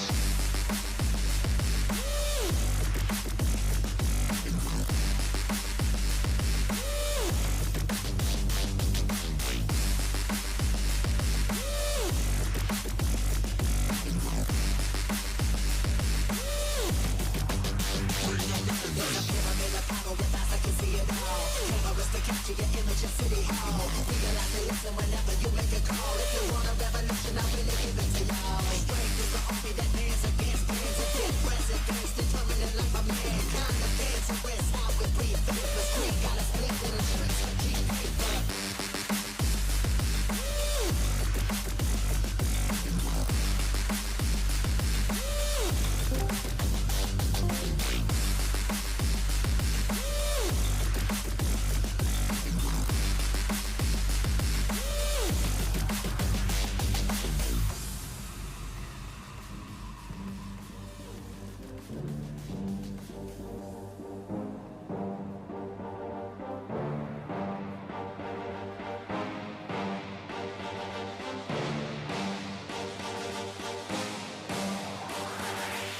There's a pyramid of power with eyes that can see it all. Cameras to capture your image at City Hall. Realize they listen whenever you make a call. If you want a revolution, I really give it to y'all. Strength is the army that bands against bands of dead presidents, determining life of mankind of cancerous. How we breathe vapors, green colors blinking in streets like cheap paper.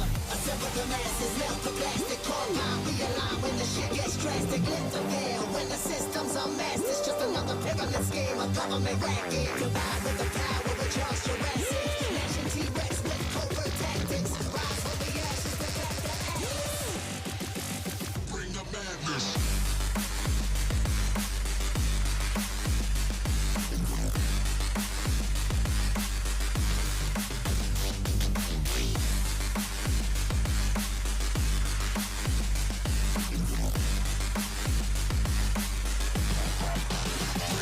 There's a pyramid of power with eyes that can see it all. Cameras to capture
Welcome back to the AVGL 1v1 League of Legends trials. Fish and Glovely here on the cast, and it's been a really exciting day so far. Glovely, we've seen it be the reign of the AD carries. This is a League of Legends 1v1, so not something you may be used to seeing. It's played on Howling Abyss. It is the standard 1v1 format in League of Legends, so first kill, 100 CS, or first tower determines to be the winner. It is blind pick, best of 3, double elimination, and then the grand finals will be best of 5. We're going to see Manitoba again, Glovely. We saw them actually play against each other. Kept one was the winner, sticking on the 80 carries. I'm not sure who we're going to see, but I got to say, if you want to win for Manitoba, whoever the player is, Glovely, he's got to play an 80 carry. Yeah, I think the 80 carries are a type of champion that's really favored in this tournament because of their range, because of their ability to pick up a lot of abilities and keystones and items that allow them to sustain throughout the game. So even if they do get jumped on, they can bring themselves back up to full health a lot easier than other champions can. Yeah, I think it's going to the range advantage is something we've seen. They can push the wave all the way down to the tower. That puts them at a level advantage. We've seen AP casters not quite able to have that sustained. We've seen a couple of melee bruisers not be able to go in and CS at all, and they just fall behind in levels. So yeah, 80 carries have definitely been the way to go right now. I maybe think maybe you could play something like a Blitzcrank. Grab them in under the tower, punish that aggressive lane pushing there. But if we're being serious, and I know it's weird to say being serious, is Teemo a good pick? Am I crazy, Glovely? You have the blind on your Q. You're going to have the passive damage. You're kind of a pseudo 80 carry, though your range is lacking. But that blind on a couple of auto attacks could be the difference. I don't think Teemo's an awful pick in this if 80 carries are sort of the meta pick. I think a lot of that is going to depend on how the marksman responds to Teemo and the blind itself. Like, the auto attacks coming through on the blind will negate a lot of the damage onto Teemo, but remember that Teemo doesn't have a very big health bar to begin with, and a lot of AD carries still have ability options. So, for example, a Piltover Peacemaker or a Piercing Light from Lucian, you're not necessarily completely protected as the Teemo. That is true. I'm just trying to think of ways to counter these 80 carries. Of course, we saw maybe, let's bring out the AP Mage Assassins. We saw LeBlanc actually ended up winning, but the 80 carry player didn't buy a Hex Drinker. Ever since then, we've seen 2 Hex Drinkers, and that absolutely nullified any magic damage coming out on them. So it's going to be the first player, I think, that finds a true counter to an 80 carry that's going to sort of flip the meta, because right now we've seen 80 carries dominate. They've only lost 1 of the 5 matches we've seen on an 80 carry. So I think it's going to be play an 80 carry until someone proves to you that they can counter it multiple games in a row. So I'll be very curious. Like I said, maybe something like a Rammus, would that even be possible, Glovely? I mean, you don't have much damage, but you at least have the ability to negate some of the 80 carries damage. I'm just trying to spitball ways here to shut down this 80 carry meta. But even if you do manage to reduce the damage that you're taking from that 80 carry, you're not getting a lot of damage in return, and on top of that, Rammus doesn't really have a reliable way to sustain himself. He'd have to do it through something like rejuvenation beads or health potions, and that's just not going to keep him topped off long enough to be able to sustain against these 80, especially when they're taking things like Grasp of the Undying, which does that % health damage. Yeah, and I really am trying to think. I mean, maybe even something like a Silas. If you run Conqueror, you might have enough healing. He is one of the few champions who could sustain long enough with his built-in healing if he gets enough Conqueror stacks on you. And the other thing to keep in mind here is this is Howling Abyss. You're going to start at level 3 with 1,350 gold. That's the only gold you're going to be able to spend the whole game. You're not able to back, and even if you could back, you would eventually just lose your towers. So it is going to be very interesting as we see there in the AVGL trials. It is Manitoba versus Florida State. And I'm really thinking we could potentially see 280 carries just facing off against each other, Glovely, and that might be when we finally see the 100 CS game that we talked about in the Open that we both maybe thought was a little bit maybe more likely, and you actually don't see an 80 carry. Cassiopeia and Quinn. Quinn's that pseudo 80 carry. Cassiopeia is something I spitballed earlier. Any thoughts on this matchup, Glovely? One thing I do like about the matchup in terms of the Cassiopeia is that you nullify so many movement abilities by throwing out that miasma, And as a result, Quinn's going to have a lot harder time getting away from Cassiopeia than she would from just about any other champion in the game, bar, say, a Poppy or a Singed. So that is a great way to sort of keep her in the range to prevent her from just having an easy out whenever she wants to escape. So that might be something, but keep in mind that Cassiopeia's ability to sustain herself is also very gated by her mana and by her ability to land the skill shots with her poison abilities onto minions or champions. On top of that, Cassiopeia doesn't really have a particular summoner spell that she really likes that really benefits her, which is something that's been plaguing her a lot in the meta. Certainly, you can run Conqueror, among other things, but this might be the opportunity to run Cassiopeia with something like Grasp of the Undying or with Fleet Footwork, just so you can have that sustain to be able to keep up. Yeah, and it is interesting to me. The Cassiopeia player is kept one. He's the actually the AV carry we saw in our first match of the day from Manitoba, who played Caitlyn and Callista. So I'm kind of shocked that he didn't just stick with his AD carry meta that's been working so well. Cassiopeia, though, is, as you mentioned, one of those characters, and not just with Keystones. Cassiopeia is one of those, late game hyper carries. We see her all the time. You're only going to get 1.5 items here. She's got to be very, very select. This might be the one time you see the Tyria of the Goddess into the Amplifying Tome, into maybe 1 or 2 health potions coming out from the Cassiopeia. The one advantage she has is her passive. She can't wear boots because she gets built-in movement speed, so she doesn't have to buy boots. But I think the Keystone problem, as you mentioned, has been a plague for her in Summoner's Rift. I think the item problem could even be more huge for her here. But we'll have to see. Quinn doesn't have as much range as the standard AD carries we've seen, so she would be susceptible, as you mentioned, to the miasma, just slowly dying to the Twin Fang spam. But it's going to come down to that Cassiopeia's mana, I think, 100%. Yeah, definitely a lot about the sustain here, although keep in mind that Quinn is a top laner, so she's used to going up against opponents who have a lot of sustain naturally in their kits or built into their items that they like to purchase. Though it's not very often you actually see Quinn going up against other AD carries because she's got such a short range and because she's more reliant on being more of a burst damage AD carry than really that consistent damage output that you see from, say, a Caitlyn or a Vayne. Yeah, I mean, I think that would be the one advantage that the Quinn has here is it's not against another AD carry, so she won't have to make up for the lack of range. I will say the Quinn ult, not that great here. I mean, it is, you do have the sort of execute style damage that you get when you jump off of the bird, but you don't have the movement speed's not going to matter. You can't go back and buy items. That's just a rule on Howling Abyss. Doesn't matter if you walk all the way back to the platform or not. So the movement speed is meh. The W having the vision is eh. So I do think there's a couple items in Quinn, or a couple of abilities in Quinn's kit that you kind of say, you kind of just nullified them picking her in a 1v1, but the blind is going to be nice. The bonus damage, it can only land on Cassiopeia, so there are some nice things, but I just think the Cassiopeia is more suited in this matchup for really anything, either tower, CS, or the First Blood. I do think the Quinn has interesting ways in how she can build. Certainly, you mentioned that the blind will be able to stop Cassiopeia from landing those twin fangs, and that could allow for an escape. But you have other options too. You can try and level up the W, which causes the passive to be available more often and be more effective. So you could try and go for that if you're going for more of a mana conservation route. Of course, you can always put up one into Vault just as a safety tool, though we mentioned that the miasma could potentially block that if it's placed very well.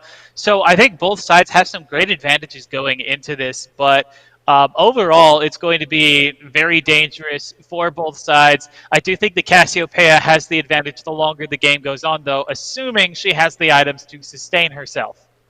Yeah, and we were talking about keystones for Cassiopeia, and I mean, I know Arcane Comet's not great, but I'm thinking you go Arcane Comet or Phase Rush, something you sometimes see on her, just to get Mana Flow Band. Because if you know this game is going to go long, Mana Flow Band gives you that mana back once you hit an enemy champion. I believe it is something like 7 or 8 times you get the 250 bonus mana. You regenerate 1% of your mana every second, so maybe getting a Mana Flow Band in your keystones might be something you go for if you're the Cassiopeia player. Maybe you go for the I want as much mana as possible build.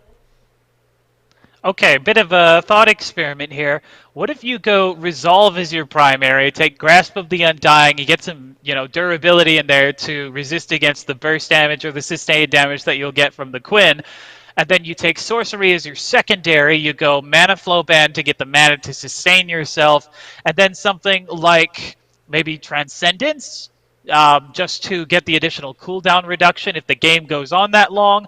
Or alternatively, you can take Scorch to make that early game pressure that you can put out with the poison all the more effective.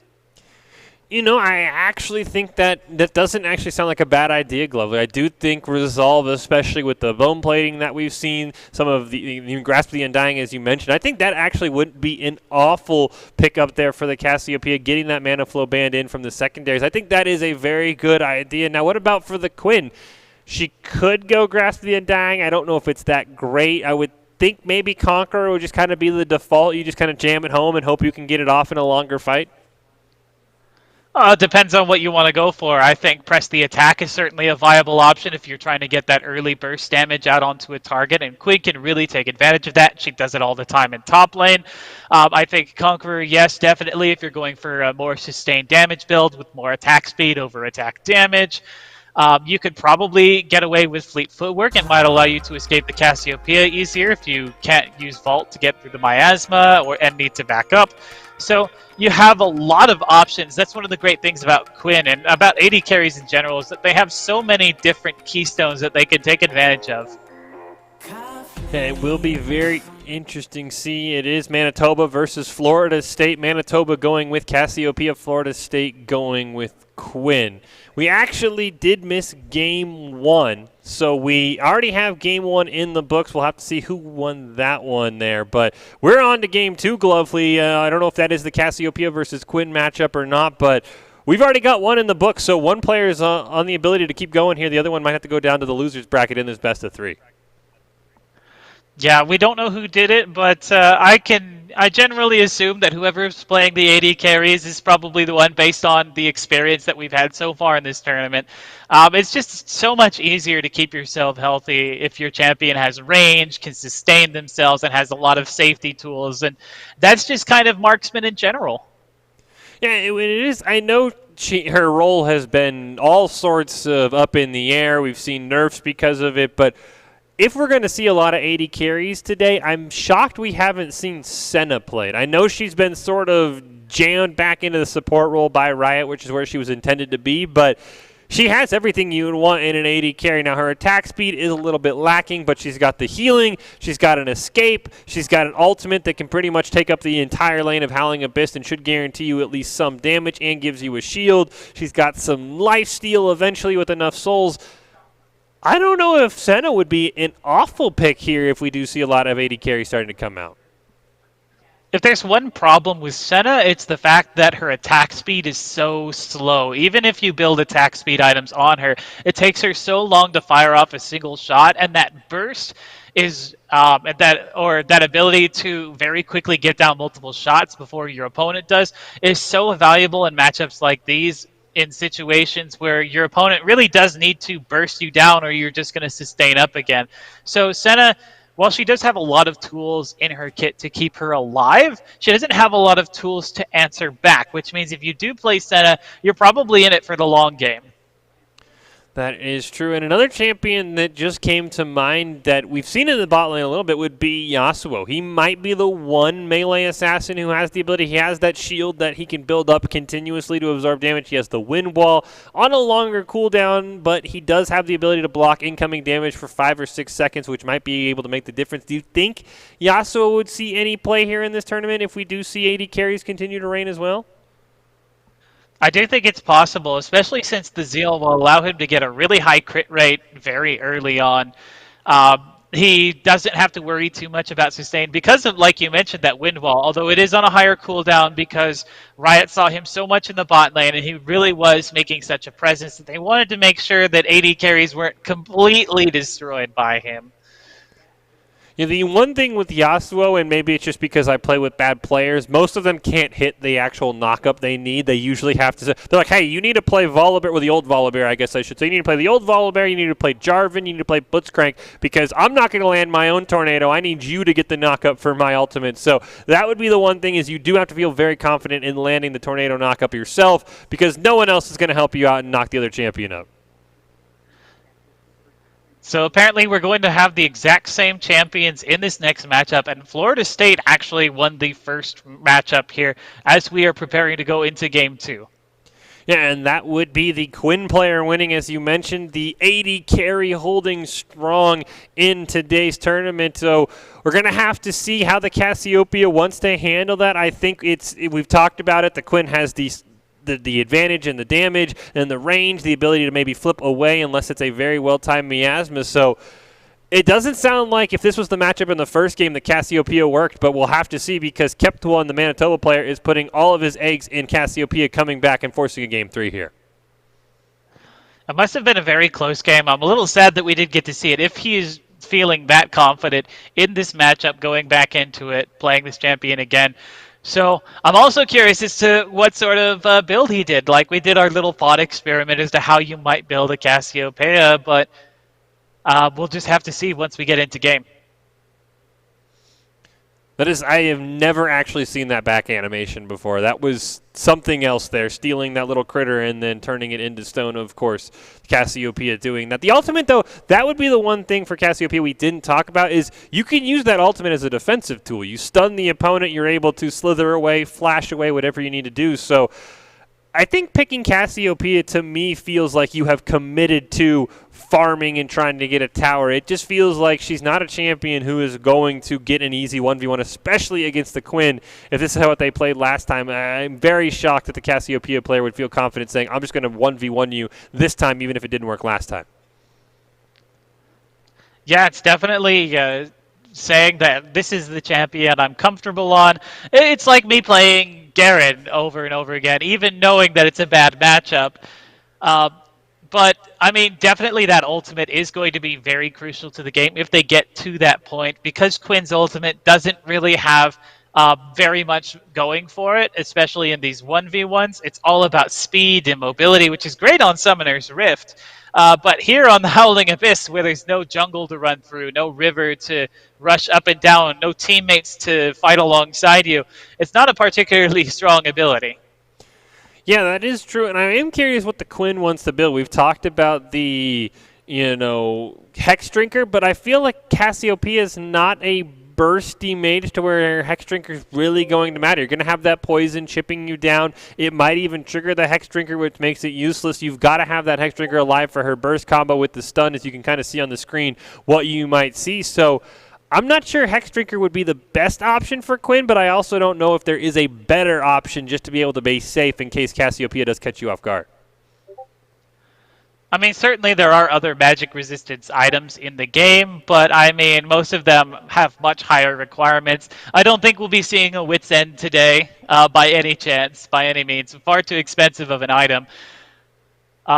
But if you're going for options against the Cassiopeia and you don't feel like the Hex Drinker is going to be that valuable to you, you could just go all in on the sustain, go with the Vampiric Scepter, and things of that nature.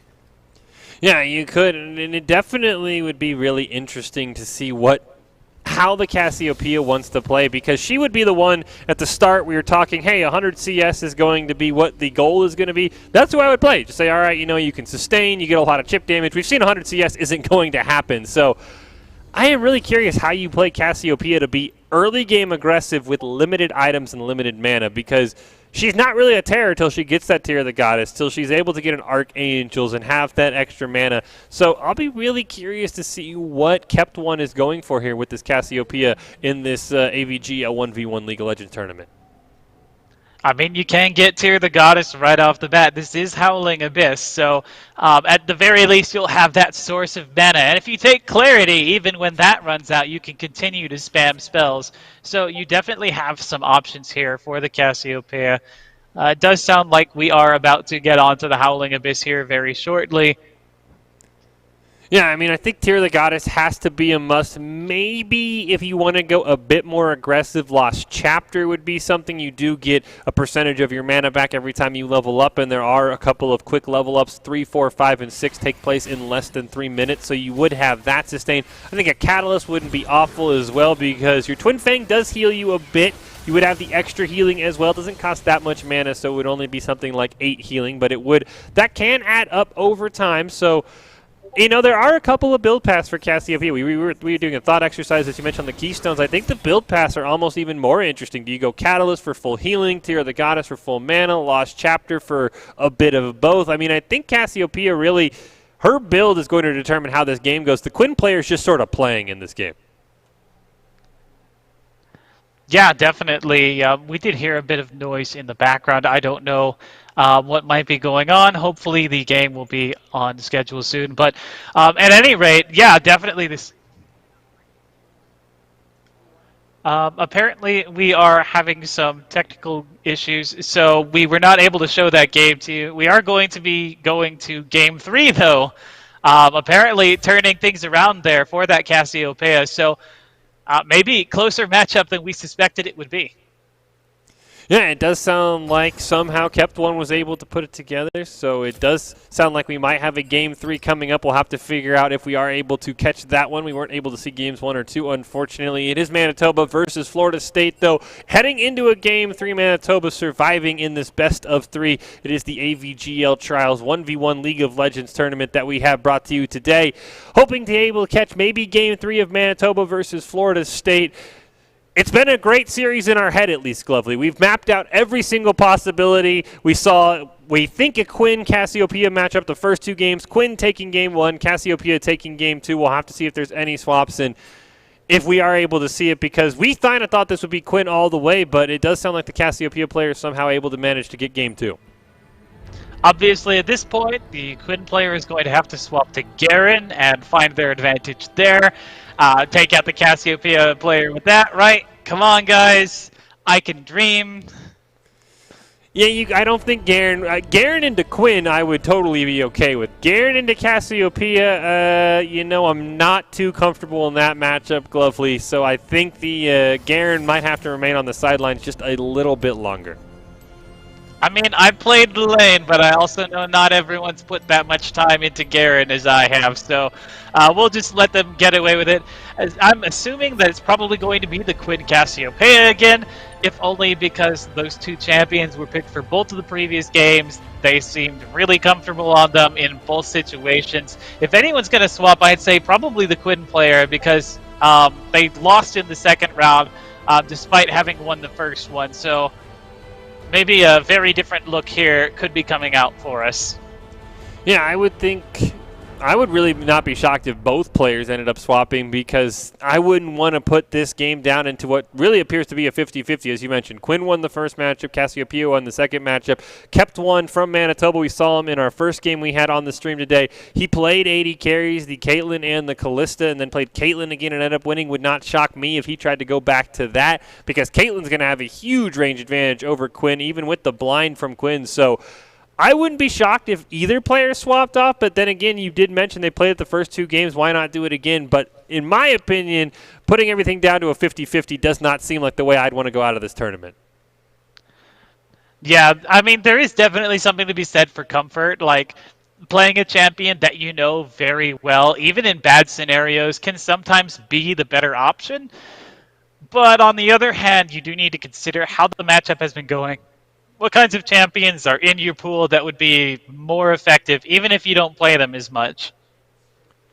Yeah, that is true. So as we see, we are heading into Game 3 of the AVL Trials here. It is 1v1 League of Legends, double elimination, best of 3 until the grand finals, which are a best of 5. Manitoba and Florida State squaring off here. Florida State won the first one, Manitoba won the second, and now we're heading to a Game 3. Fish and Glovely on the cast. Hopefully able to see Game 3. We have had some technical difficulties, which have missed the first 2 games, but I'm really shocked so far, Glovely, we haven't seen a bruiser come out. I mean, maybe Riven's the closest we've got, but the fact that we kind of talked in the open about Darius, Garen, any of those traditional top lane powerhouses, the fact we haven't seen any really, to me, is kind of shocking. I thought they would be the dominating meta. To me, 1v1 kind of squares up like Twisted Tree Line, something that was dominated by bruisers and Juggernaut. So kind of shocked to see that we haven't seen many top lanes matchups so far today.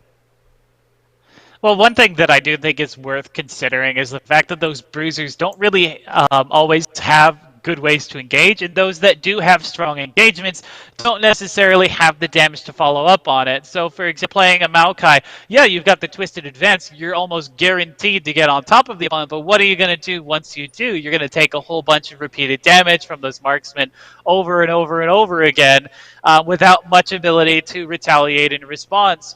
On the other hand, you have someone like Garen or Darius who, yes, they have a lot of damage and they have a lot of sustainability, but they have such a hard time closing in. So you either got to go in through the Mark Dash or the Flash. You have to commit at least one summoner spell in order to just be able to get on top of your target.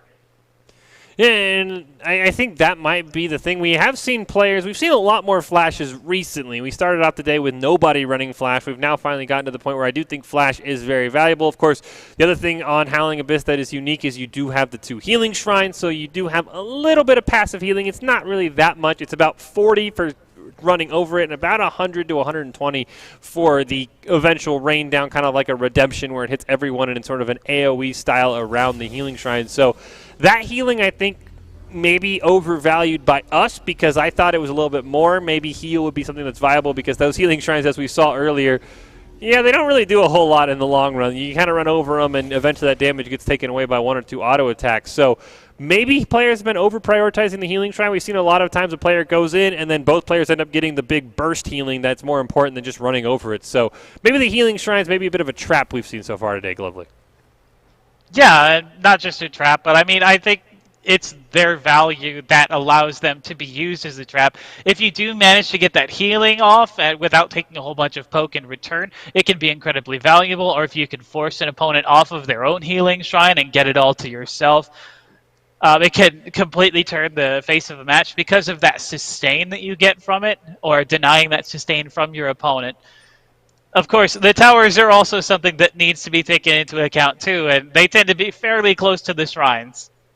Yeah, and the towers have definitely been more squishy than I remember. I mean, maybe it's just the fact that it is Howling Abyss instead of Summoner's Rift, but we've seen an 80 carry, if they can go uncontested, they can chip off 30 to 40% of that tower in one wave, especially if there's a cannon minion in that wave. So if an 80 carry is being played, you do have to sort of be prepared for your tower to go down. That was something that I personally thought we'd never see. I was like, these towers are way too tanky. It must just be that I'm used to these Summoner's Rift towers that take forever to go down. So I do think it is kind of interesting. Well, before we go any further, though, we are going to take a quick break. We will be back, though, with the AVL trials here in just a little bit, but we are going to take a quick break, so stay tuned for more 1v1